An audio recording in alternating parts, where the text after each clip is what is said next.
ओम शांति। 2 जनवरी 2026 बाबा के महावाक्य। मीठे बच्चे, तुम्हें आपस में बहुत बहुत रूहानी स्नेह से रहना है। कभी भी मतभेद में नहीं आना है। प्रश्न: हर एक ब्राह्मण बच्चे को अपनी दिल से कौन सी बात पूछनी चाहिए? उत्तर: अपनी दिल से पूछो। पहला, मैं ईश्वर की दिल पर चढ़ा हुआ हूँ। दूसरा, मेरे में दैवी गुणों की धारणा कहाँ तक है। तीसरा, मैं ब्राह्मण ईश्वरीय सर्विस में बाधा तो नहीं डालता। चौथा, सदा क्षीर खंड रहता हूँ। हमारी आपस में एक मत है। पांचवा, मैं सदा श्रीमत का पालन करता हूँ। गीत। भोलानाथ से निराला। ओम शांति। तुम बच्चे हो ईश्वरीय संप्रदाय, आगे थे आसुरी संप्रदाय। आसुरी संप्रदाय को यह पता नहीं है कि भोलानाथ किसको कहा जाता है। यह भी नहीं जानते कि शिव शंकर अलग अलग हैं। वह शंकर देवता है, शिव बाप है। कुछ भी नहीं जानते हैं। अब तुम हो ईश्वरीय संप्रदाय अथवा ईश्वरीय फैमिली। वह है आसुरी फैमिली रावण की। कितना फर्क है। अभी तुम ईश्वरीय फैमिली में ईश्वर द्वारा सीख रहे हो कि एक दो में रूहानी प्यार कैसा होना चाहिए। एक दो में ब्राह्मण कुल में यह रूहानी प्यार यहाँ से भरना है। जिनका पूरा प्यार नहीं होगा तो पूरा पद भी नहीं पाएंगे। वह तो है ही एक धर्म, एक राज्य। आपस में कोई झगड़ा नहीं होता। यहाँ तो राजाई है नहीं। ब्राह्मणों में भी देह अभिमान होने कारण मतभेद में आ जाते हैं। ऐसे मतभेद में आने वाले सजाए खाकर फिर पास होंगे। फिर वहाँ एक धर्म में रहते हैं तो वहाँ शांति रहती है। अब उस तरफ है आसुरी संप्रदाय व आसुरी फैमिली टाइप। यहाँ है ईश्वरीय फैमिली टाइप। भविष्य के लिए दैवी गुण धारण कर रहे हैं। बाप सर्वगुण संपन्न बनाते हैं। सब तो नहीं बनते हैं। जो श्रीमत पर चलते हैं वही विजयी माला का दाना बनते हैं। जो नहीं बनेंगे वह प्रजा में आ जाते हैं। वहाँ तो डेटी गवर्नमेंट है। 100% प्योरिटी, पीस, प्रॉस्पेरिटी रहती है। इस ब्राह्मण कुल में अभी दैवी गुण धारण करने हैं। कोई तो अच्छी रीति दैवी गुण धारण करते, दूसरों को कराते रहते हैं। ईश्वरीय कुल का आपस में रूहानी स्नेह भी तब होगा जब देही अभिमानी होंगे। इसलिए पुरुषार्थ करते रहते हैं। अंत में भी सबकी अवस्था एक रस, एक जैसी तो नहीं हो सकती है। फिर सजाए खाकर पद भ्रष्ट हो पड़ेंगे, कम पद पालेंगे। ब्राह्मणों में भी अगर कोई आपस में क्षेत्रखंड होकर नहीं रहते हैं, आपस में लून पानी हो रहते हैं, दैवी गुण धारण नहीं करते हैं, तो ऊंच पद कैसे पा सकेंगे। लून पानी होने के कारण कहाँ ईश्वरीय सर्विस में भी बाधा डालते रहते हैं, जिसका नतीजा क्या होता है, वह इतना ऊंच पद नहीं पा सकते। एक तरफ पुरुषार्थ करते हैं क्षेत्रखंड होने का, दूसरी तरफ माया लून पानी बना देती है, जिस कारण सर्विस बदले डिसर्विस करते हैं। बाप बैठ समझाते हैं, तुम हो ईश्वरीय फैमिली, ईश्वर के साथ रहते भी हो। कोई साथ रहते हैं, कोई दूसरे दूसरे गांव में रहते हैं, परंतु हो तो इकट्ठे ना। बाप भी भारत में आते हैं।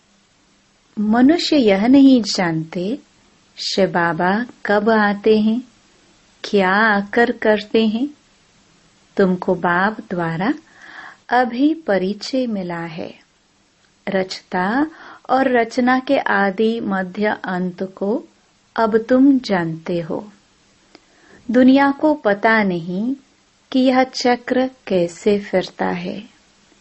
अभी कौन सा समय है, बिल्कुल घोर अंधियारे में है।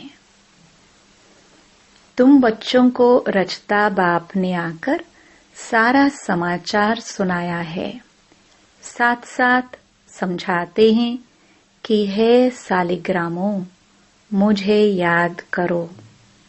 यह शिव बाबा कहते हैं अपने बच्चों को, तुम पावन बनने चाहते हो ना, पुकारते आए हो, अभी मैं आया हूँ।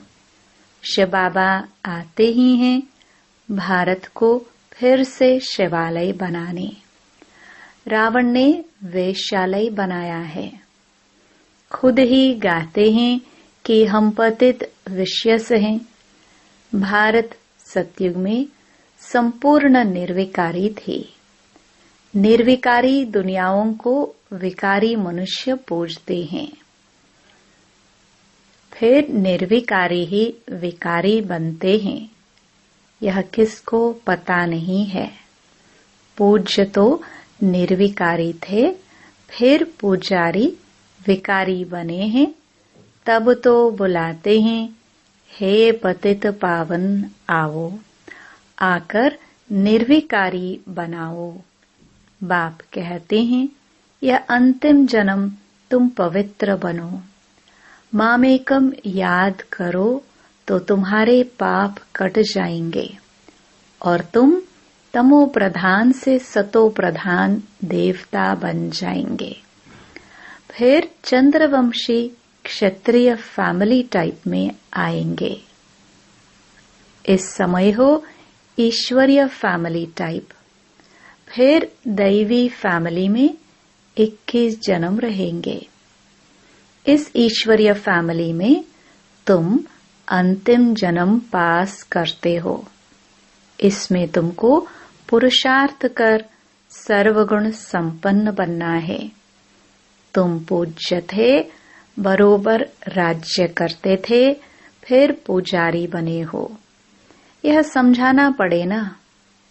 भगवान है बाप, हम उनके बच्चे हैं, तो फैमिली हुई ना। गाते भी हैं, तुम मात पिता हम बालक तेरे, तो फैमिली ठहरे ना। अब बाप से सुख घनेरे मिलते हैं। बाप कहते हैं, तुम हमारी फैमिली बेशक हो, परंतु ड्रामा प्लान अनुसार रावण राज्य में आने के बाद फिर तुम दुख में आते हो तो पुकारते हो। इस समय तुम एक्यूरेट फैमिली हो। फिर तुमको भविष्य 21 जन्म के लिए वर्षा देता हूँ। यह वर्षा फिर दैवी फैमिली में 21 जन्म कायम रहेगा। दैवी फैमिली सत्युग त्रेता तक चलती है। फिर रावण राज्य होने से भूल जाते हैं कि हम दैवी फैमिली के हैं। वाम मार्ग में जाने से आसुरी फैमिली हो जाती है। 63 जन्म सीढ़ी गिरते आए हो। यह सारी नॉलेज तुम्हारी बुद्धि में है। किसको भी तुम समझा सकते हो। असल तुम देवी देवता धर्म के हो। सतयुग के आगे था कलयुग। संगम पर तुमको मनुष्य से देवता बनाया जाता है। बीच में है यह संगम। तुमको ब्राह्मण धर्म से फिर दैवी धर्म में ले आते हैं। समझाया जाता है लक्ष्मी नारायण ने यह राज्य कैसे लिया। उनसे पहले आसुरी राज्य था। फिर दैवी राज्य कब और कैसे हुआ। बाप कहते हैं कल्प कल्प संगम पर आकर तुमको ब्राह्मण देवता क्षत्रिय धर्म में ले आते हैं। यह है भगवान की फैमिली। सब कहते हैं गॉड फादर, परंतु बाप को न जानने के कारण निधन के बन गए हैं। इसलिए बाप आते हैं घोर अंधियारे से सोजरा करने। अब स्वर्ग स्थापन हो रहा है। तुम बच्चे पढ़ रहे हो, दैवी गुण धारण कर रहे हो। यह भी मालूम होना चाहिए। शिव जयंती मनाते हैं। शिव जयंती के बाद फिर क्या होगा। जरूर दैवी राज्य की जयंती हुई होगी ना। हेवनली गॉड फादर हेवन की स्थापना करने हेवन में तो नहीं आएंगे। कहते हैं महल और हेवन के बीच में संगम पर आता हूँ। शिवरात्रि कहते हैं ना, तो रात में मैं आता हूँ। यह तुम बच्चे समझ सकते हो।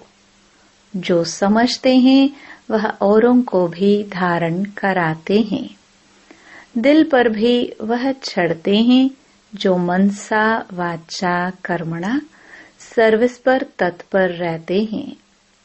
जैसी जैसी सर्विस उतना दिल पर चढ़ते हैं। कोई ऑलराउंड वर्कर्स होते हैं। सब काम सीखना चाहिए। खाना पकाना, रोटी पकाना, बर्तन मांजना, यह भी सर्विस है ना। बाप की याद है फर्स्ट। उनकी याद से ही विकर्म विनाश होते हैं। यहाँ का वर्षा मिला हुआ है। वहाँ सर्वगुण संपन्न रहते हैं। यथा राजा रानी तथा प्रजा। दुख की बात नहीं होती। इस समय सब नरकवासी हैं। सबकी उतरती कला है। फिर अभी चढ़ती कला होगी। बाप सबको दुख से छुड़ाए सुख में ले जाते हैं। इसलिए बाप को लिबरेटर कहा जाता है। यहाँ तुमको नशा रहता है कि हम बाप से वर्षा ले रहे हैं, लायक बन रहे हैं। लायक तो उनको कहेंगे जो औरों को राजाई पद पाने लायक बनाते हैं। यह भी बाबा ने समझाया है। पढ़ने वाले तो बहुत आएंगे। ऐसे नहीं कि अभी सब 84 जन्म लेंगे। जो थोड़ा पढ़ेंगे वह देरी से आएंगे, तो जन्म भी कम होंगे ना। कोई 80, कोई 82। कौन जल्दी आते, कौन पीछे आते, सारा मदार पढ़ाई पर है। साधारण प्रजा पीछे आएगी। उन्हों के 84 जन्म हो न सके। पीछे आते रहते हैं। जो बिल्कुल लास्ट में होगा वह त्रेता अंत में आकर जन्म लेगा। फिर वाम मार्ग में जाते ही उतरना शुरू हो जाता है। भारतवासियों ने कैसे 84 जन्म लिए हैं, उनकी यह सीढ़ी है। यह गोला है ड्रामा के रूप में। जो पावन थे वही अब पतित बने हैं, फिर पावन देवता बनते हैं। बाप जब आते हैं तो सबका कल्याण होता है। इसलिए इसको ऑस्पिशियस युग कहा जाता है। बलिहारी बाप की है जो सबका कल्याण करते हैं। सतयुग में सबका कल्याण था, कोई दुख नहीं था। यह तो समझाना पड़े कि हम ईश्वरीय फैमिली टाइप के हैं। ईश्वर सबका बाप है। यहाँ ही तुम मात पिता गाते हो, वहाँ तो सिर्फ फादर कहा जाता है। यहाँ तुम बच्चों को माँ बाप मिलते हैं। यहाँ तुम बच्चों को अडॉप्ट किया जाता है। फादर क्रिएटर है तो मदर भी होगी, नहीं तो क्रिएशन कैसे होगी। हेवनली गॉड फादर कैसे हेवन स्थापन करते हैं, यह न भारतवासी जानते हैं न विलायत वाले ही जानते हैं। अभी तुम जानते हो। नई दुनिया की स्थापना और पुरानी दुनिया का विनाश तो जरूर संगम पर ही होगा। अभी तुम संगम पर हो। अभी बाप समझाते हैं मामेकम याद करो। आत्मा को याद करना, परमपिता परमात्मा को। आत्माएं और परमात्मा अलग रहे बहुकाल। सुंदर मेला कहाँ होगा? सुंदर मेला जरूर यहाँ ही होगा। परमात्मा बाप यहाँ आते हैं। इसको कहा जाता है कल्याणकारी सुंदर मेला। जीवन मुक्ति का वर्षा सबको देते हैं। जीवन बंध से छूट जाते हैं।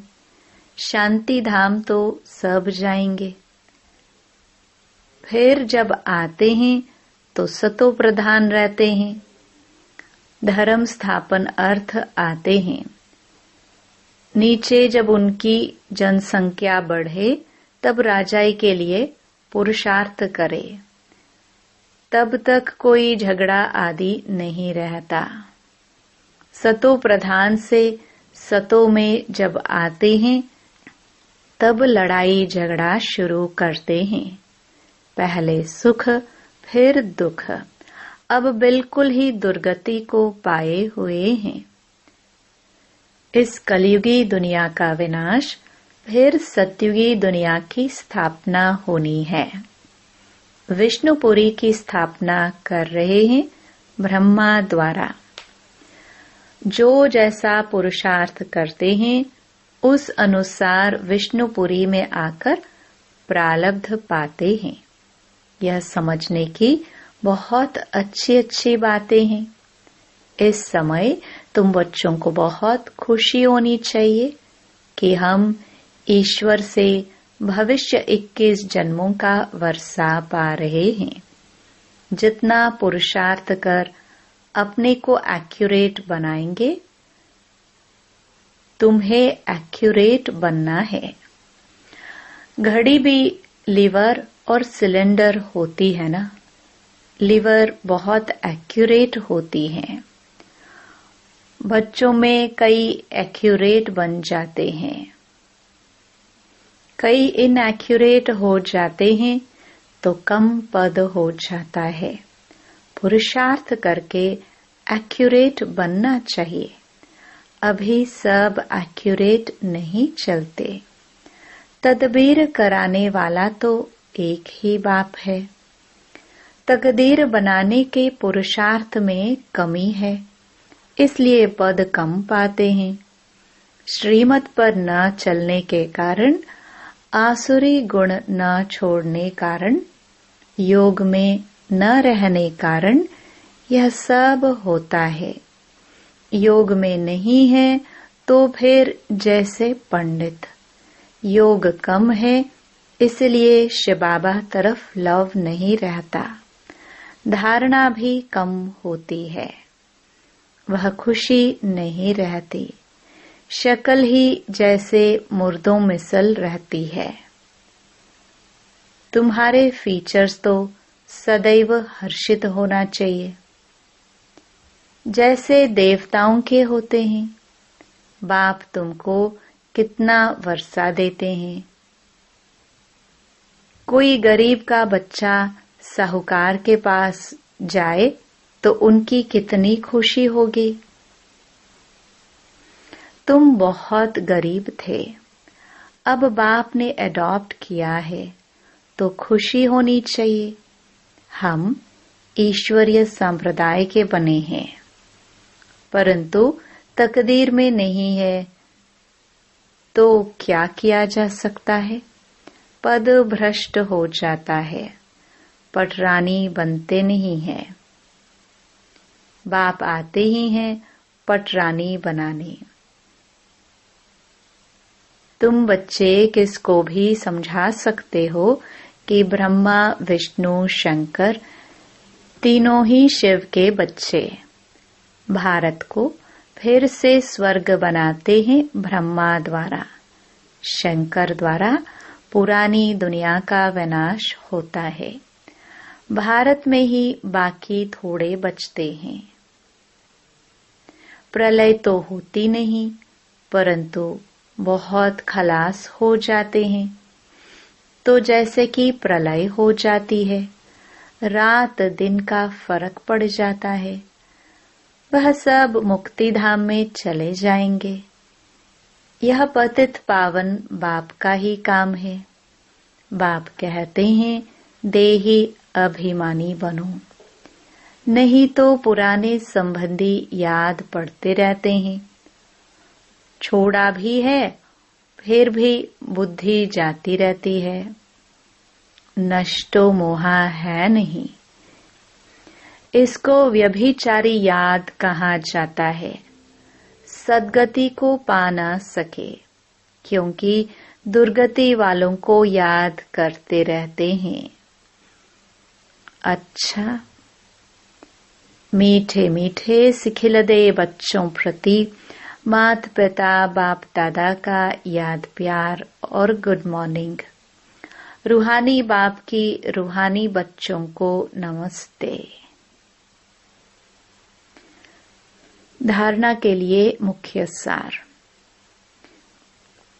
पहला,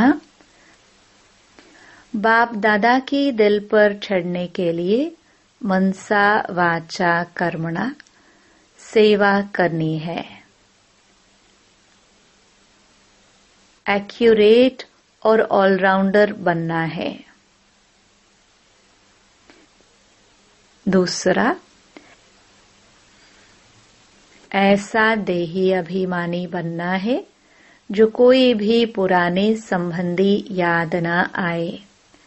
आपस में बहुत बहुत रूहानी प्यार से रहना है। लून पानी नहीं होना है। वरदान, विश्व परिवर्तन के श्रेष्ठ कार्य में अपनी अंगुली देने वाले महान सो निर्माण भव। जैसे कोई स्थूल चीज बनाते हैं तो उसमें सब चीजें डालते हैं। कोई साधारण मीठा या नमक भी कम हो तो बढ़िया चीज भी खाने योग्य नहीं बन सकती। ऐसे ही विश्व परिवर्तन के इस श्रेष्ठ कार्य के लिए हर एक रत्न की आवश्यकता है। सबकी अंगुली चाहिए। सब अपनी अपनी रीति से बहुत बहुत आवश्यक श्रेष्ठ महारथी हैं। इसलिए अपने कार्य की श्रेष्ठता के मूल्य को जानो। सब महान आत्माएं हो, लेकिन जितने महान हो उतने निर्माण भी बनो। स्लोगन। अपनी नेचर को इजी, सरल बनाओ तो सब कार्य इजी हो जाएंगे। अव्यक्त इशारे। इस अव्यक्ति मास में बंधन मुक्त रह जीवन मुक्त स्थिति का अनुभव करो। जीवन में रहते समय नाजुक होते, परिस्थितियां, समस्याएं, वायुमंडल डबल दूषित होते हुए भी उसके प्रभाव से मुक्त जीवन में रहते इन सर्व भिन्न भिन्न बंधनों से मुक्त रहना है। एक भी सूक्ष्म बंधन नहीं हो, ऐसा हर एक ब्राह्मण बच्चे को बंधन मुक्त जीवन मुक्त बनना है। संगम युग पर ही इस जीवन मुक्त स्थिति की प्रारब्ध का अनुभव करना है। ओम शांति।